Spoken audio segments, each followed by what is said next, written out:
Kita berjumpa di akhir pekan 29 Januari 2022. Kita akan mendengarkan sabda Tuhan.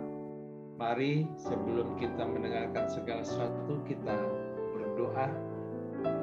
Kami naikkan syukur untuk kemuliaan nama-Mu Tuhan di pagi hari ini di akhir pekan 29 Januari 2022. Terima kasih untuk kehidupan yang Tuhan anugerahi di pagi hari ini, dan biarlah langkah hidup kami berdasarkan dan seturut dengan kehendak-Mu ketika kami belajar menyapa dan mendengarkan firman-Mu Tuhan.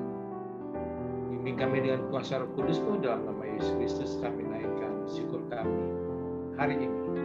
Amin. Saudara-saudaraku sekalian,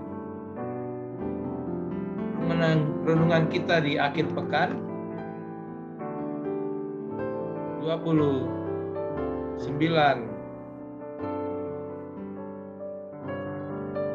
Januari 2022 bertajuk Hidup di dalam Kristus.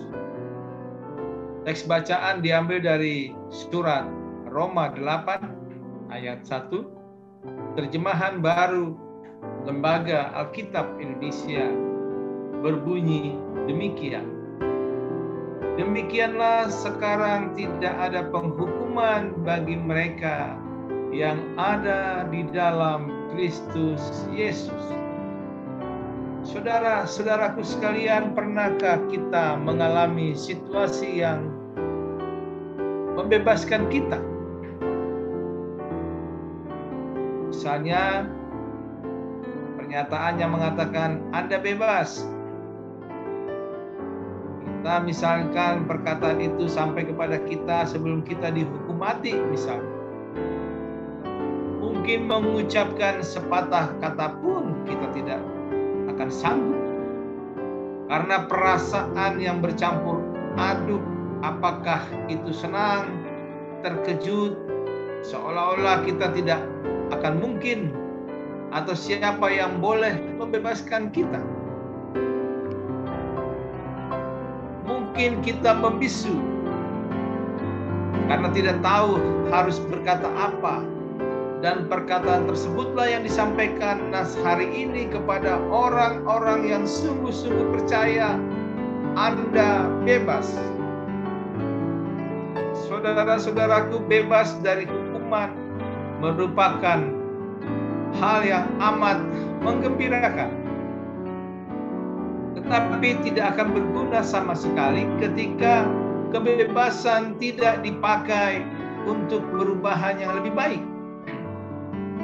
Misalnya dalam pasal 7 atau sebelum perikop ini, Paulus menjelaskan tentang hukum Taurat dan dosa.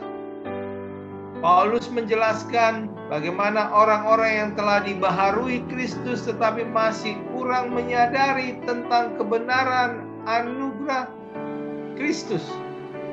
Bahwa Kristus rela mati menebus dosa manusia, bukan semata-mata untuk pengampunan. Kemudian manusia itu kembali dengan sesuka hati melakukan dosa. Paulus menggunakan kata aku seolah-olah hal tersebut sedang terjadi, tetapi sebenarnya ia sedang menyaksikan pengalaman rohaninya. Maka dia menempatkan diri dalam pengalaman banyak orang yang akan dibimbingnya. Kita pasti masih mengingat bagaimana sejarah Paulus yang dahulu bernama Saulus. Awalnya tidak menyukai orang Kristen, tetapi malah Kristus memanggilnya untuk menjadi rasul atau pemberita firman. Nah, saudara-saudaraku, di dalam nas firman Tuhan hari ini di akhir pekan, Paulus menjelaskan ada keistimewaan yang luar biasa bagi orang yang sungguh-sungguh percaya.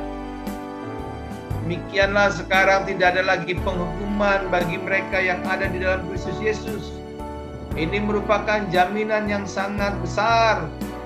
Setelah keluhan dan pergumulan pada pasal 7, Allah tidak hanya membenarkan dan membebaskan orang percaya kepadanya, tapi pembebasan dan pembenaran tersebut adalah awal dari pengudusan. Saudara-saudaraku, setiap hari orang-orang yang telah dibenarkan harus bertumbuh dalam kasih karunia Kristus. Kita memiliki tanggung jawab yang besar, yaitu hidup sesuai dengan kuasa kehidupan Roh Kudus yang telah diberikan Allah di dalam hidup kita. Kita sudah dimerdekakan, dibebaskan dari dosa. Maka kita tidak boleh menyerah pada dosa. Paulus selanjutnya menjelaskan dengan amat jelas apa yang telah dilakukan Allah untuk menuntun orang percaya mencapai kemenangan atas dosa. Kemudian ia pun menuturkan apa yang harus dilakukan orang-orang percaya ketika seruan Anda bebas dan memiliki hak istimewa sampai kepada kita. Karena itu pesan nas firman Tuhan di akhir pekan ini cukup jelas. Marilah kita menghidupi kebebasan dan hak istimewa kita di dalam hidup kita, terlebih lagi setia di dalam Kristus Yesus. Selamat akhir pekan buat saudara-saudara sekalian. Selamat berkarya bagi kemuliaan nama Tuhan. Amin. Kita berdoa. Kami bersyukur dan berterima kasih, ya Tuhan. Inilah tanda sukacita kami ketika kami bebas dan kami mau memperbaiki hidup kami karena kami sudah dibebaskan dari dosa dan memiliki kemerdekaan pembenaran oleh karena Kristus. Untuk perjalanan hidup kami di akhir pekan ini Tuhan, dan nama-Mu lah yang kami berdoa. Dalam nama Yesus kami naikkan syukur. Amin. Seorang yang taat pada Tuhan bukan berarti tidak ada kekurangan. Seorang yang tekun berdoa bukan berarti tidak mengalami masa-masa sulit. Tapi orang tersebut akan mengalami penyertaan Tuhan. Biarlah Tuhan yang berdaulat sepenuhnya atas hidup kita. Karena Tuhan tahu waktu yang tepat dan memberikan yang terbaik.